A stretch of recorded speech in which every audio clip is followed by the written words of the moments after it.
¿A qué se debe todo esto, Luis Hernández Navarro? Desatención de los gobiernos, presencia e influencia de grupos, cárteles del narcotráfico, contradicciones, problemas internos.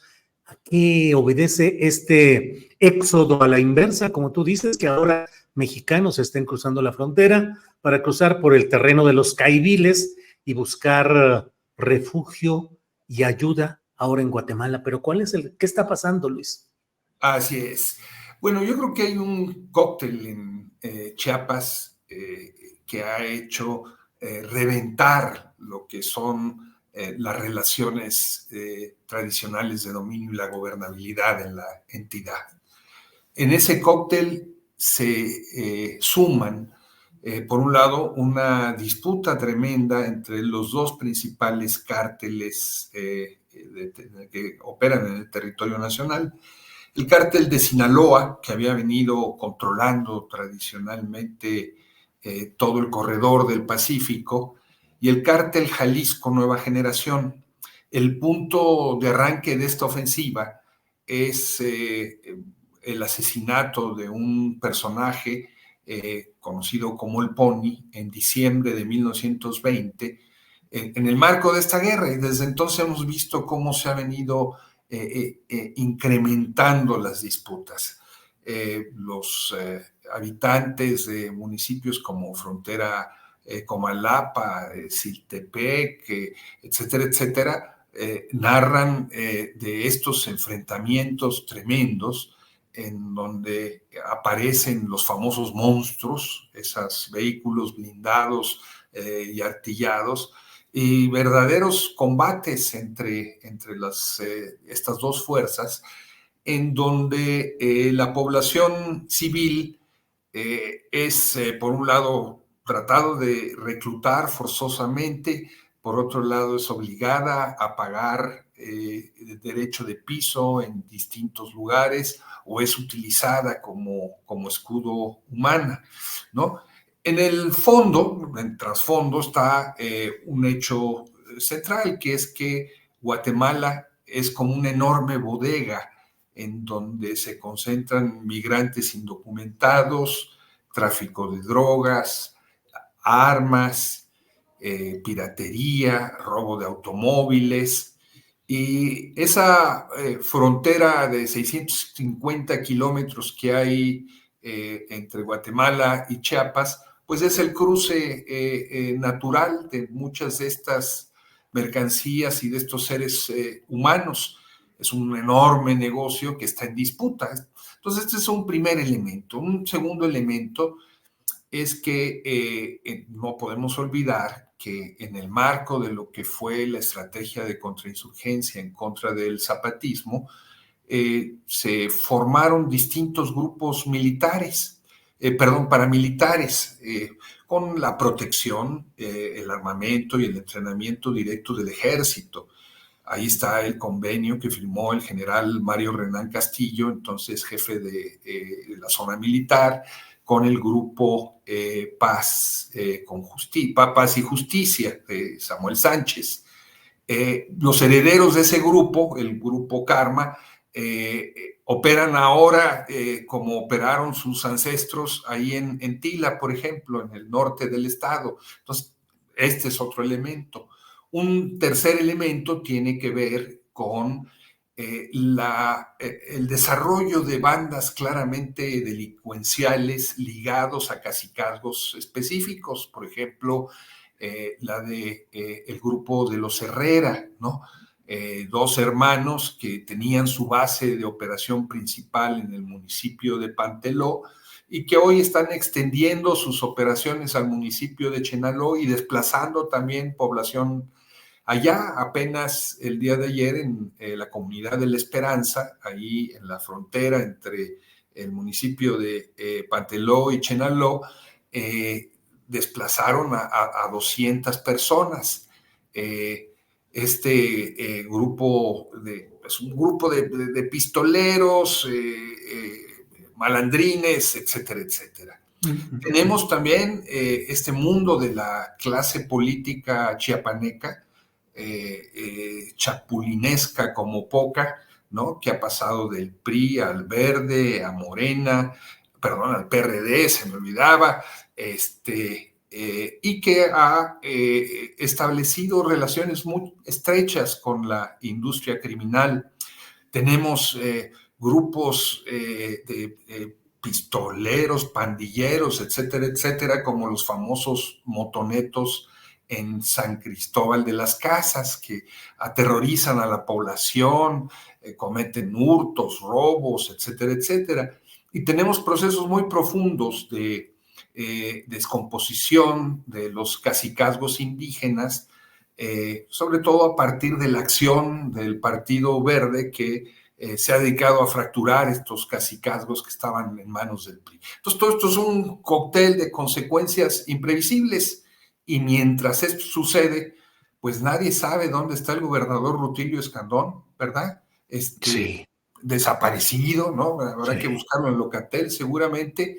Y tenemos al futuro gobernador Ramírez, el ex senador Ramírez, hablando de ideas geniales para el Estado, como el de impulsar la chiapaniquidad, ¿no? sí.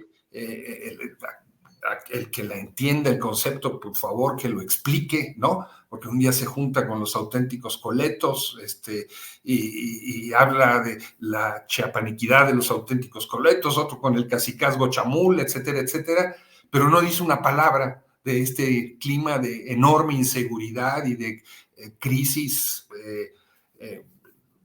de las fronteras, ¿no? Claro.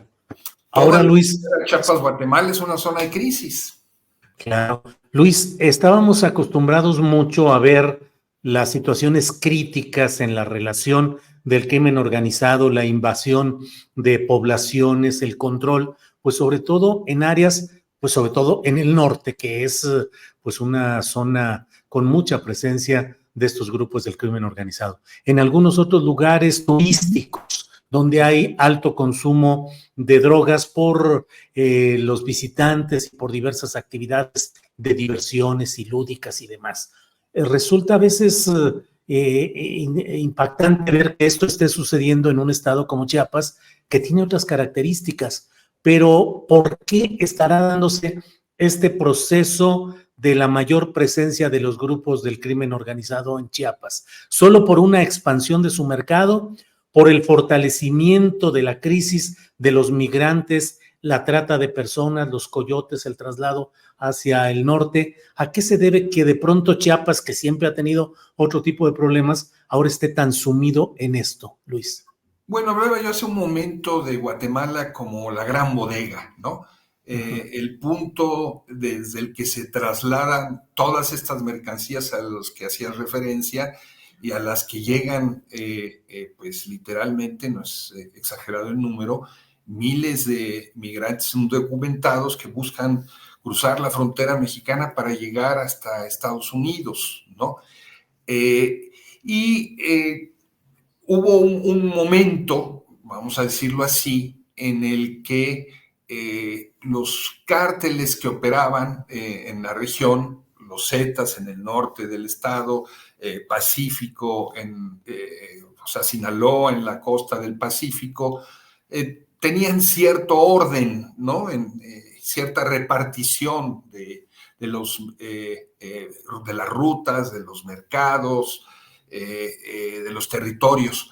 Bueno, esto voló por los cielos a partir, decía yo, la fecha me parece que es el punto de arranque, es diciembre de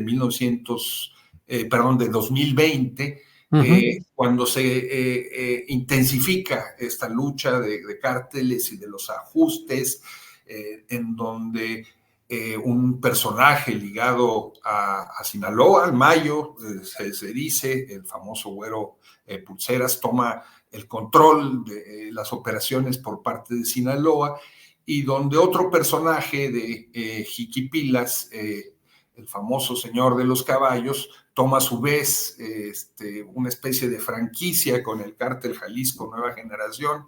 Y entonces hemos visto cómo se han venido sucediendo cosas como el secuestro de funcionarios penitenciarios, ¿no? Que luego aparecen después de unos días de estar retenidos, el asesinato de vedettes que eran novias de jefes de plaza y que eran también al mismo tiempo informantes.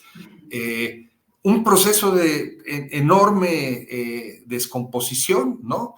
A tal punto que, no exagero si digo que en lugares como San Cristóbal de las Casas, que antes era una ciudad en la que se podía uno pasear tranquilamente en las noches, había una enorme vida nocturna y no había problemas. Ahora, pues hay que ser muy cuidadosos de ciertos lugares en donde no se puede salir después de las 8 de la noche. Un lugar turístico como San Cristóbal. O sea, el proceso de descomposición es tremendo. Los señalamientos de distintas comunidades y municipios señalan la inacción de la Guardia Nacional. Yo creo que es muy importante, Julio, el último comunicado que el obispo emérito de Tapachula y arzobispo de León ahora, Jaime Calderón hizo público, ¿no? Donde hace una descripción de lo que se vive en esa región de los municipios de la frontera y de la sierra, que nada le envidian a la situación de violencia que tú señalabas hace un momento. Se vive en lugares como Tamaulipas o como lo que escuchábamos en tu reciente reporte. Nada le piden, ¿no? Apenas el día de ayer en el municipio de frontera Comalapa, pues tuvieron que cerrar los bancos, había bloqueos carreteros, no había gasolina en las gasolineras, y llevamos casi, insisto, 3, 4 años en que esta situación se exacerba cada vez más. Grupos paramilitares, narcos, delincuentes, todos operando en el territorio ante el pasmo de la Guardia Nacional y el Ejército. Chiapas es uno de los estados más militarizados. De repente se movilizan, llegan, hay cierto orden, pero se vuelven a ir. En lugares como Chicomucelo, por ejemplo, nos informaban los defensores de derechos humanos allí que han tenido que salir.